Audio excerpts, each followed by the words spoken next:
في عز الغلا اللي احنا فيه ده ممكن تلاقي حد يفكر يعمل الغلابة مكان ياكلوا فيه اللحمة والسمك والفراخ ولو يوم واحد بس في الأسبوع. الناس الغلابة نسيت شكل اللحمة يا خلقي أهو. الملك فؤاد بقى عامل المطعم ده فعلا لكل المصريين ياكلوا كل يوم صنف غير اليوم اللي قبله، والمطعم كان مفتوح لمدة 24 ساعة كل يوم على مدار السنة، بيقدم فطار وغدا وعشاء، وممنوع يقول لأي مصري في أي وقت إنه مفيش أكل.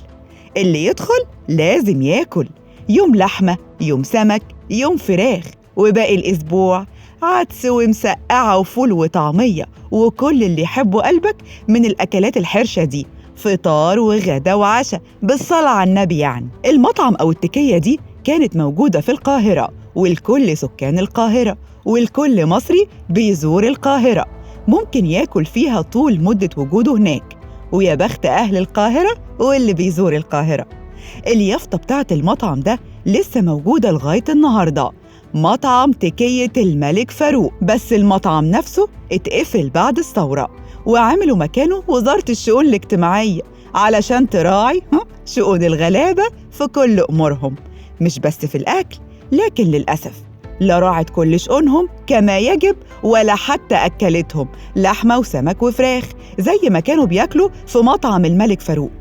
وبعد سنين وسنين اتغير اسم وزارة الشؤون وبقى اسمها وزارة التضامن الاجتماعي. الغريب بقى إن في حالياً أكتر من مطعم بيحمل نفس الاسم، مطعم الملك فاروق.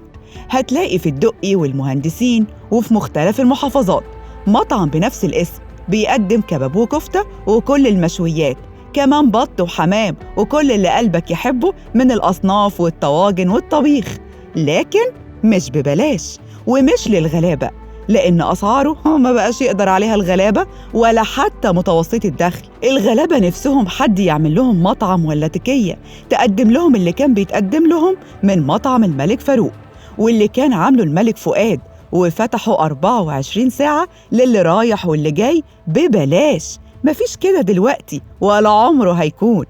دعواتكم بقى للملك فاروق والملك فؤاد، وما تنسوش تدعوا للست نيفين وزيرة التضامن الاجتماعي، وبالهنا والشفاء، ومطرح ما يسري يمري.